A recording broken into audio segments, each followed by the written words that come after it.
Hello. जय श्री कृष्णा।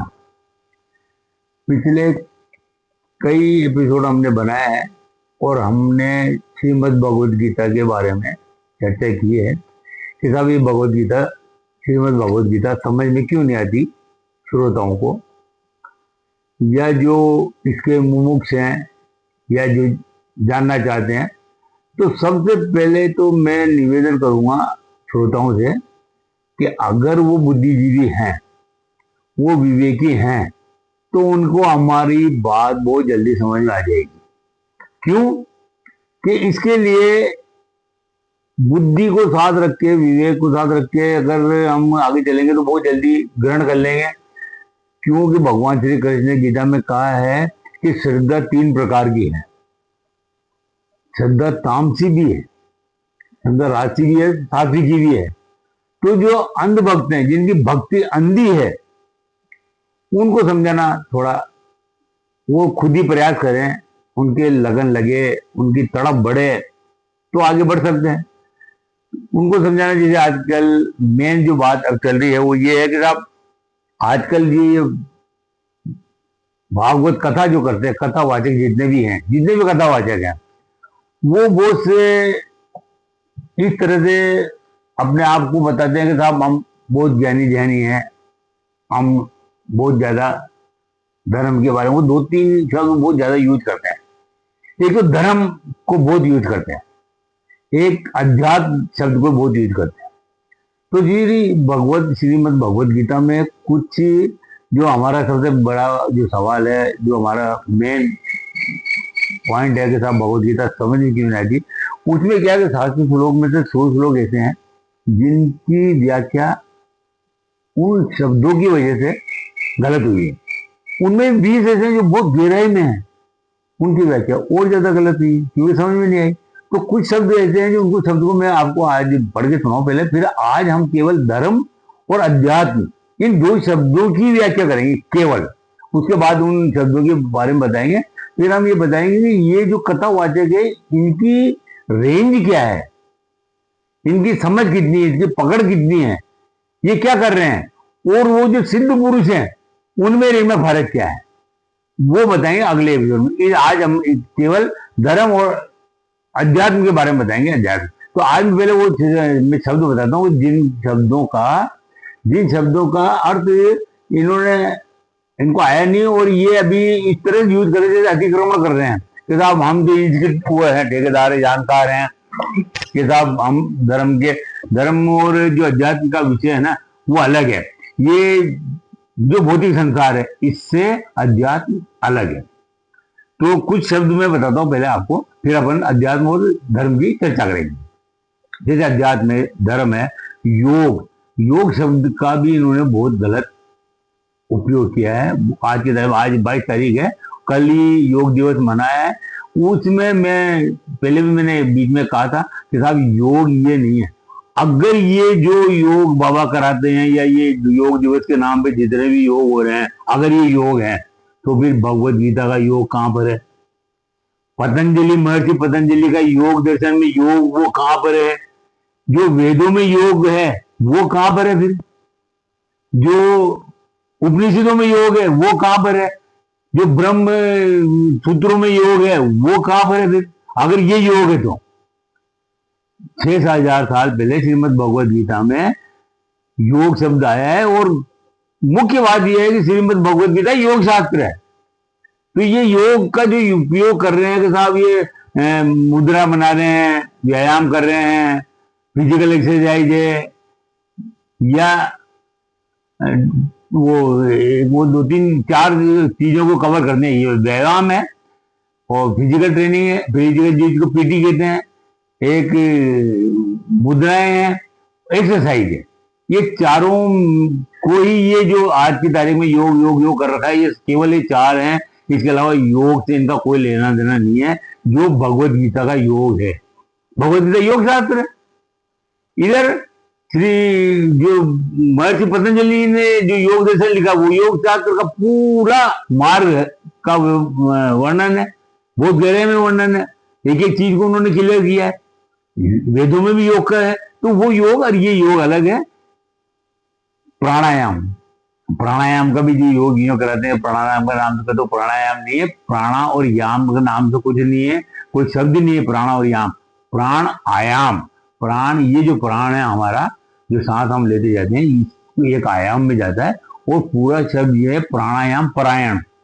श्रीमद् भगवद गीता में भगवान ने कहा है कि साहब वो जो योगी है वो प्राण को आयाम में स्थिर करके उसके परायण हो जाते हैं।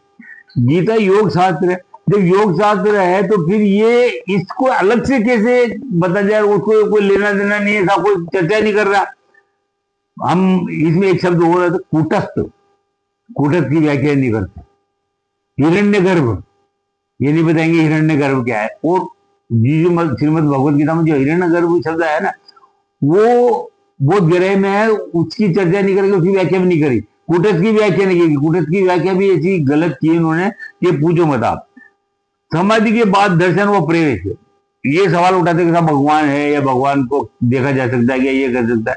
तो भगवान श्री कृष्ण श्रीमद भगवत गीता में कि मैं देखने के लिए भी सुलभ हूं, मेरे दर्शन किए जा सकते हैं, मुझे देखने के लिए, पर मुझे मैं प्रवेश करने के लिए भी सुलभ हूं। उनको देखा भी जा सकता है, प्रवेश भी किया जा सकता है। इतनी गहराई तक श्रीमद् भगवद गीता ले जाती है। इसीलिए हमने ये सब का जो रखा है पहले कि साहब ये भगवद गीता समझ क्यों नहीं आती, यही कारण है मेन कि समझ में आएगी कैसे। कई चीजें इतनी गहराई में है, ठीक है, गहराई में है कि उसकी गहराई में जब तक आप डुबकी नहीं लगाओगे वो समझ में आएगी नहीं। तो उसकी वो कौन डुबकी लगा सकता है, कैसा कौन सा मार्ग है वो बताएंगे। एक उन्होंने जो 9/20 का शब्द है सोमपा, सोमपा का भी व्याख्या बहुत गलत की है। जो मेन है ना, थोड़े से लिख देगा, एक सोम का आनंद से क्या संबंध है ये भी बताएंगे हम। ये सोम शब्द का जो सोम पान करना है ना, सोम, वो और आनंद का क्या है। आनंद क्या है, भगवान का एक रूप, आनंद स्वरूप क्यों कहा गया है। भगवान के जितने भी स्वरूप बताए हैं, दिव्य स्वरूप है, प्रकाश स्वरूप है, सत्य स्वरूप है, आनंद स्वरूप है, ये जितने भी स्वरूप बताए ना उनमें एक आनंद स्वरूप, वो आनंद स्वरूप है क्या, कैसे उन्होंने, जो ऋषि मुनि थे हमारे, जो सिद्ध थे, जो पहुंच गए थे, उन्होंने वो रखा कि तब ये आनंद स्वरूप है। स्वर्ग क्यों कहा गया, श्रीमद् गीता में कितने श्लोकों की व्याख्या गलत की गई है, क्योंकि उपरोक्त शब्दों का अर्थ भावार्थ समझ ही नहीं गया। तो वो जो समझने वाली बात थी वो मेन कारण था। तो इतने जी शब्द हैं। अब जो शब्द है मेन अध्यात्म और धर्म, वो है कि इन श्लोकों में से वे कितने श्लोक हैं, कौन कौन से श्लोक हैं जिनकी गहराई अध्यात्म के विषय में बहुत अधिक है। अब हम यहां से ये शुरू करेंगे, साहब ये अध्यात्म क्या है। जो योग है वो एक मार्ग का नाम है, पतंजलि ने उसको अष्टांग योग का है। यम नियम से लेके यम नियम आसन प्राणायाम प्रत्याहार धारणा ध्यान समाधि, ये यात्रा यम नियम से शुरू होके सबसे पहले साधक बैठता है आसन में और समाधि तक जाती है। तो ये यात्रा है पूरी, इसका जो पूरा मार्ग है उस मार्ग का नाम अध्यात्म है। अध्यात्म शब्द का मतलब बताता हूं। अध्यात्म शब्द का मतलब है आत्मा पर अधिपत्य, यानी उस मार्ग से चल के भगवान ने कहा अर्जुन से, तू भी आत्मा है मैं भी आत्मा हूं, तू नहीं जानता मैं जानता हूं। तो वो जो साधक है वो जान जाता है, भगवान उसको उस यात्रा में ले जाते हैं। तो ये जो पूरा मार्ग है इसको अध्यात्म का है, अध्यात्म मार्ग है। ये क्रिया करके करके करके करके चला जाता है। ऐसा नहीं साहब मैं अध्यात्मिक शब्द का आप कहीं भी यूज कर रहे हो, ये कर रहे हैं ना जितने भी ये कथावाचक हैं, ये अध्यात्म को धर्म को इस तरह से यूज करते हैं जैसे साहब वो उसके ठेकेदार है, जबकि उनको एबीसीडी पता नहीं अध्यात्म की, अच्छे अच्छे को पता नहीं है। जितने भी हम बताएंगे कि साहब ये जो कथाकार है, जो सप्ताह के नाम से पहले सप्ताह जी हुआ करती थी, वो चाहे 50-60 साल पहले, उस समय गांव में कस्बों में सप्ताह जी होती थी, 7 दिन की सप्ताह जी बैठती थी। भागवत जो साहब भगवत जो करती है श्रीमद् भगवत कथा है, जिसको श्रीमद् भगवत पुराण भी कहते हैं, श्रीमद् भगवत, उसमें भी लिखा हुआ है कि ये 7 दिन का इसमें पारायण होता है, 7 दिन। उसमें यहाँ तक लिखा है कि साहब कौन से श्लोक तो पहले दिन तक आप बोलोगे, दूसरे दिन कहाँ से कौन से श्लोक से लेके दूसरे दिन आखिरी में कौन से श्लोक में खत्म करोगे, तीसरे दिन कहाँ तक होगी, चौथे दिन, ऐसे पूरे 7 दिन का विवरण उसमें दिया है कि इसका पूरा पारायण कैसे होगा। तो जो पहले श्रद्धा जी बोली जाती थी 7 दिन की, वो रामायण भी करते थे, भागवत भी करते थे, ये कृष्ण की लीलाओं का भी वर्णन करते थे, 7 दिन में वो कर लेते थे। वो कस्बों में, ढाबों इनमें, गाँव में इनमें होती थी, शहरों में बहुत ही कम होती थी, और वो इस लेवल होती थी कि साहब उस जमाने के आज इन्होंने एक ग्लैमर वाला इसको आवरण पहना दिया कि साहब ऐसा पांडाल, ऐसी जाजम जमा देंगे, ऐसी वो भव्य वो गंडे ताबीज, और वो 10-10, 20-20 रुपए की जो वो इसकी रुद्राक्ष की माला है, उनको धारण कर लेंगे, टीका बड़ा लगा लेंगे, चंदन लगा लेंगे, गेरुए कपड़े पहन लेंगे। उसका अध्यात्म से और धर्म से कोई लेना देना नहीं है। अध्यात्म अलग चीज है, धर्म अलग चीज है। अब धर्म की बताते हैं कि उस मार्ग में जो अध्यात्म का मार्ग है, जो यहाँ से यम नियम से लेके समाधि, समाधि के बाद दर्शन, दर्शन के बाद प्रवेश, वहां तक की यात्रा है। उसमें जब धारणा और ध्यान समाधि 5 पायदान थोड़े नीचे हैं, 3 पायदान जो हैं ऊपर वाले वो बहुत गहराई के हैं। वो तीनों पायदानों को मिला के एक संयोग का है कि किसी भी तरह से धारणा, ध्यान और समाधि का संयोग बैठ जाए, वो तीनों काम करने लगे और आगे बढ़े। उसके अंदर, उस मार्ग में एक जगह धर्म, उस साधक के चित्त में वो धर्म उपजता है। तब वो आत्मा जो ये प्रयास कर रही है अध्यात्म की शिखर पे जाने का, उसके चित्त में, उसके जहन में, उसके अंतःकरण में ये धर्म उपजता है। तब वो आत्मा धर्मी हो जाती है। वो धर्म उसके साथ, उस आत्मा के साथ आखिर तक की यात्रा करता है, और वो आत्मा फिर धर्मात्मा कहलाती है। जितने भी सिद्ध पुरुष हुए हैं वो सब धर्मा कहते हैं ना, धर्मात्मा आदमी है, अरे बहुत धर्मात्मा आदमी। उसी का कारण ये कि वो धर्म, धर्म हमारे जो धर्म, हिंदू धर्म या दूसरे धर्म, वो मजहब है, वो दर्शन है, हिंदू दर्शन है, इस्लाम दर्शन है, और भी दर्शन है, दूसरे कई दुनिया में दर्शन है। दर्शन, मजहब और हमारी जो मान्यताएं हैं वो अलग चीज है, उनको धर्म से जोड़ दिया गया है। धर्म शब्द ही अलग है। धर्म कोई वो है कि धर्म तो शाश्वत है, आत्मा का धर्म, एक ही तो धर्म है, आत्मा का धर्म। हम सब आत्मा को हमारे अंदर सब में आत्मा निवास करती है, वो धर्म से कवर हो जाती है, धर्मी हो जाती है। फिर वो धर्म उस आत्मा को पूरी यात्रा करा देता है। उस यात्रा, वो ये अध्यात्म जो पूरा मार्ग है ना, उसके अंदर ये धर्म आता है। तो जो धर्म और ये जो अध्यात्म है, इसका जो पूरी भागवत कथा करने वाले जितने भी हैं बड़े बड़े, अब तो कोई इंग्लिश में भी बोल के अपना आपको इम्प्रेस करता है, उनके फॉलोअर्स भी वैसे ही हैं। कई ये बहुत ही गहरा विषय, और कई जो सिद्ध पुरुष हैं वो अगर धर्म इसकी अध्यात्म की धर्म की व्याख्या करते हैं तो वो अलग चीज है। और ये जितने भी कथाकार हैं, जो कथा बांधने वाले हैं, ये अलग है। इनका उनसे कोई लेना देना नहीं, ये कुछ भी नहीं जानते उस बारे में। अब होता क्या है इनके साथ, ये कहते के साथ विरोध क्या है, तो जो बुद्धि है ना, भगवान श्री कृष्ण ने कहा कि जो श्रद्धा है वो 3 प्रकार की, बुद्धि की 3 प्रकार। जो श्रद्धा है, वो जो तामसिक श्रद्धा है ना, वो अंधी है, अंधभक्त होता है। आपसे कह दिया कि साहब आप वो इसका बेल पत्र लिया ना, और आपका बच्चा पढ़े या नहीं पढ़े साल भर, और आप उस बेल पत्र को शिव जी पे इस तरह चढ़ा देना, आपका बच्चा पास हो जाएगा। अब ये बाद भी आदमी अपनी बुद्धि लगा के नहीं समझे कि साहब ये कैसे हो सकता है, बेल पत्र का क्या लेना देना, पीपल के पत्ते का क्या लेना देना, बड़ के पत्ते का क्या लेना देना, नीम के पत्ते का क्या लेना देना। मगर अगर आप उसमें, या हमारी माता बहनें सीधी हैं, उसी का फायदा उठाते हैं। ये जो तामसी ज्ञानी जो अल्पज्ञ, चातुर्वर्ण्य तो अल्पज्ञ जो ज्ञान है वाले हैं, जिनकी बुद्धि अल्पज्ञ है, जिनका बुद्धि तमस से घिरी हुई है, वो फिर विवेक और बुद्धि का काम नहीं करते। वो जैसे पीछे लग जाते हैं कि साहब हाँ पंडित जी ने कह दिया, पंडित जी, उसी के कारण ये जितना भी भ्रष्टाचार हो रहा है, जितना भी व्यभिचार हो रहा है, जो मंदिरों में हो रहा है, जो इन बाबाओं के द्वारा हो रहा है, उसका कारण क्या है? हमारे अंधभक्ति।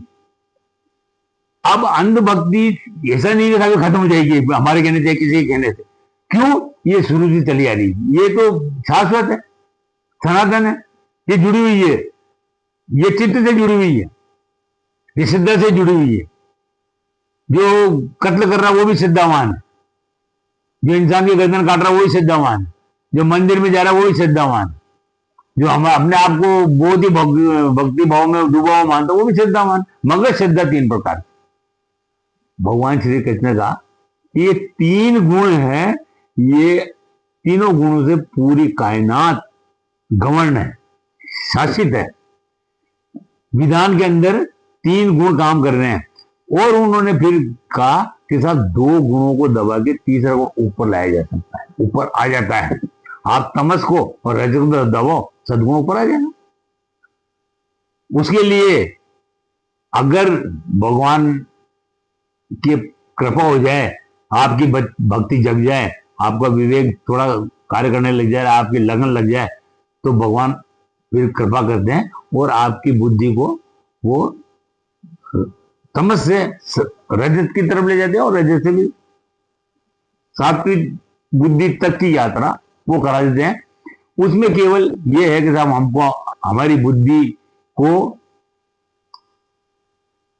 ये करना पड़ेगा कि साहब विवेक और जो बुद्धि हमने दिए है उसके हिसाब से हमको प्रभु की कृपा मिल जाए, तो हम को कहीं जाना नहीं है। आप अपने आप में सवाल करोगे, अपने आप से पूछोगे, क्योंकि आत्मा अंदर है, भगवान अंदर है, तो वो जरूर जवाब देगा। आप बार बार सवाल करोगे तो आपको जवाब आएगा ही सही। सवाल होना चाहिए अंतःकरण में, अंतःकरण से, कि प्रभु क्या गलती होगी, क्या कृपा में क्यों कमी है आपकी, क्यों क्या मैं भटक रहा हूं, क्यों मैं भटक रहा हूं, क्यों मैं तड़प रहा हूं, आप मेरी बुद्धि को सही करो। गायत्री मंत्र क्या है? गायत्री मंत्र छंद है, वो विनती है, वही तो है कि साहब आपकी कृपा हमारे पर क्यों नहीं हो रही। जब उसकी तड़प बढ़ती ना, तो वो अपने आप एक रास्ता दिखाने लग जाए। हमारे साथ क्या हुआ? मेरे साथ भी यही हुआ। मैंने दुनिया भर में डोके दी, हम भी भटक रहे थे, हमारे को कुछ पता नहीं था। हमारे दोस्त लोग जानते हैं कि साहब हम तो, मगर जब अंदर से बेचैनी इस कदर बढ़ जाती है, और एक ऐसा जगह है अंदर अंतःकरण में, वहां से जब आवाज उड़ती है ना, तो ऐसी सुनता वो एक सेकंड में सुन लेता है और अपने आप रास्ता दिखाता है। 10 साल से यही कर रहे हैं श्रीमद् भगवद गीता का, और आज उन्होंने कृपा से, गुरुदेव की कृपा से, जो आज सशरीर हैं अड़गड़ा जी महाराज, उनकी कृपा से भगवद गीता के ऊपर बोल रहे हैं, उसकी व्याख्या करने का आशीर्वाद उन्होंने दिया, कर रहे हैं। तो आज हम ये बताया है कि साहब जो अध्यात्म है वो पूरे योग शास्त्र का, पूरे मार्ग का नाम है, आत्मा पर अधिपत्य। ये जो कायनात दिख रही है, जो माया दिखती है, जो संसार दिखता है, जो प्रकृति दिखती है, उससे उलट है वो सारी कायनात। एक तरफ है सारी ये जो आकाश गंगा है, जो कुछ भी दिखता है, जो चित्त पूरी दुनिया में, चित्त सब मानव प्राणी चित्त रखते हैं, चैतन्य है, वो जो देखते हैं भौतिक संसार, उससे उलट है।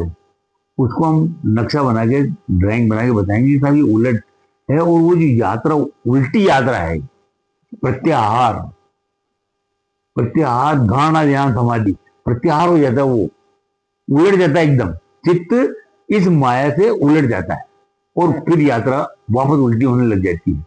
वो जो पहुंचता है धीरे धीरे धीरे धीरे धीरे वहां तक जहां से वो उद्गम हुआ था, कूटस्थ तक पहुंचता वो, कूटस्थ से फिर चित्त आगे नहीं जाता। इसलिए उसने कहा कूटस्थ, कूटस्थ का मतलब उसको फिर उसके कितना ही कूटो उसका कोई असर नहीं पड़ेगा उसके ऊपर। वो कूटस्थ पुरुष कहा है, उससे भी एक परम पुरुष अलग।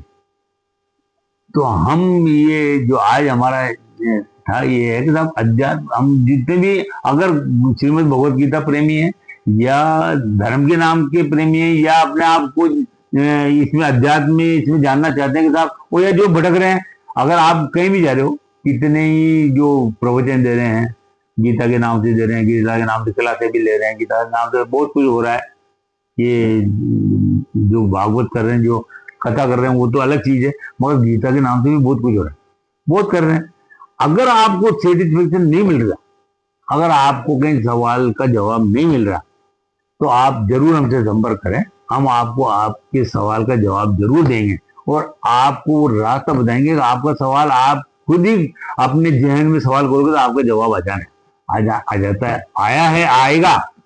क्यों कि हमारे गुरु महाराज ने कहा है कि भगवान श्री कृष्ण ने कहा भाई ये सबसे पहले मैंने ये जो योग है, जो अध्यात्म जिसमें आत्मवाद्यवत हो जाता है, वो योग मैंने सूर्य से कहा, सूर्य से मनु ने कहा, मनु से कहा, मनु ने इच्छु वागु से कहा, इच्छा से, जो हमारी इच्छा है ना वो जो भटक रही है उससे कहा। वो उसने जब इच्छा को तड़प, इतनी इच्छा की तड़प भगवान के प्रति, उस इष्ट देव की, जो आपका इष्ट है ना, चाहे कुछ भी आपका इष्ट है, आप कुछ भी किसी को भी मानते हो, आप वही आपका इष्ट है, वही भगवान, वही आपका भगवान, वो सबका भगवान भी वही है। क्योंकि भगवान एक है, ईश्वर एक है, परमेश्वर एक है, महेश्वर एक है, योगेश्वर एक है, परमात्मा एक है, वो एक है। तो उसने कहा कि साहब अगर तेरी भक्ति है, तेरी श्रद्धा कहीं भी टिकेगी तो मेरे पे टिक रही है वो।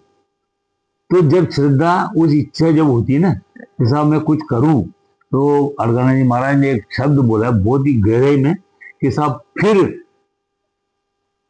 जो यात्रा, वो भक्ति है ना, वो गति पकड़ लेती है। जो आपकी श्रद्धा है ना, जैसे उस जगह टिकेगी, उस स्टेशन पर जाएगी, गाड़ी स्टार्ट हो जाती और श्रद्धा गति पकड़ लेगी। बस फिर आपको रुकना है, आप रुक ही नहीं सकते। फिर हमारा प्रयास क्या रहेगा कि आपको कुछ फंडामेंटल जो मेन है ना वो क्लियर हो जाएंगे, तो आप खुद ही उस आराधना की तरफ, उस भक्ति की तरफ, उस तड़प की तरफ बढ़ जाओगे। और जैसे जिस दिन आपके अंतःकरण में वो स्विच टच होगा, जहां भगवान बैठा हुआ है आपके अंतःकरण में है वो हाथ, वहां बैठा हुआ है, तो वहां से वो जो वो आराधना, वो भक्ति, वो पूजा, वो पाठ, वो जितनी भी साधना, वो तड़प, वो गति पकड़ लेती। आप चाहो न चाहो फिर कोई असर नहीं पड़ता। भगवान ने कहा है कि उसका योग क्षेम मैं वहन करता हूं, उसकी योग की रक्षा मेरी जिम्मेदारी। ये योग मार्ग है, अष्टांग योग, वो ही अध्यात्म है। आत्मा पर अधिपत्य, यम से लेकर समाधि, समत्व, समत्व के बाद आदि तत्व, मिलन, सम और आदि, समाधि, तो वहां तक यात्रा कराएंगे। आज ही हमने 2 शब्दों के बारे में व्याख्या की है, और इसके बाद हम आपको योग क्या है, प्राणायाम क्या है, और ये आनंद क्या है, ये 2-4 शब्द की और करेंगे। उसके बाद अगले एपिसोड में हम हमारे श्रोताओं को ये बताएंगे कि ये जो कथावाचक है, इनकी सीमा कहां तक है, ये जानते कितना है। भाई ये जो भौतिक संसार है इसके बारे में बात करें तो कोई नहीं, किसी को होगा भी, सही होता रहेगा। मगर हमारी पीड़ा ये है कि जो अध्यात्म के मुमुक्ष हैं, मोक्ष की इच्छा वाले, जो जिनको अध्यात्म की लगन है, जो जानना चाहते हैं कि साहब भगवत गीता कहती क्या है, क्या दिया भगवान ने हमको भगवत गीता के माध्यम से, उनको ये जो अध्यात्म है इसकी मालूम पड़ेगी। तो और ये इनको कितना सा ज्ञान है, और वो जो जानते हैं अध्यात्म के विषय में जो पहुंचे हुए संत हैं, जो तत्व ज्ञानी है, भगवान श्री कृष्ण ने कहा भाई तू तत्व ज्ञानी के पास जाना, तत्व ज्ञानी के पास जाना। तो तत्व ज्ञानी जो है वो किस लेवल के हैं, कौन कौन है, तो हम एक कथा सुना के आपको ये बताएंगे कि साहब इनकी जो ये जितने भी कथावाचक हैं जिनके नाम चल रहे हैं पब्लिक, हमारी जनता सबसे बड़ी विडंबना है कि भारत की जनता बहुत भोली वाली है, सीधे साधी है, और धर्म के नाम पर इतनी जल्दी बेवकूफ बनती है।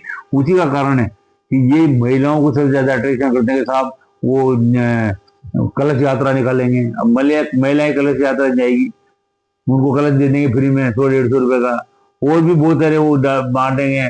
वो रुद्राक्ष के एक पैकेट में रुद्राक्ष को 2 रुपए का रुद्राक्ष, 1-2 रुपए का रुद्राक्ष की वैल्यू नहीं कोई। धर्म और अध्यात्म के क्षेत्र में रुद्राक्ष की कोई कीमत नहीं है। ये माला भी पहन लेंगे, दूसरा कोई बता देंगे तो यानी ये इन्होंने जो ढोंग, इन्होंने गेटअप बना रखा है, इन्होंने जो सेटअप बना रखा है, कई ने ऐसे नाम लगा लिए थे अपने साथ में, बाद में जैसे जैसे ऑब्जेक्शन हुआ उन्होंने डालिए।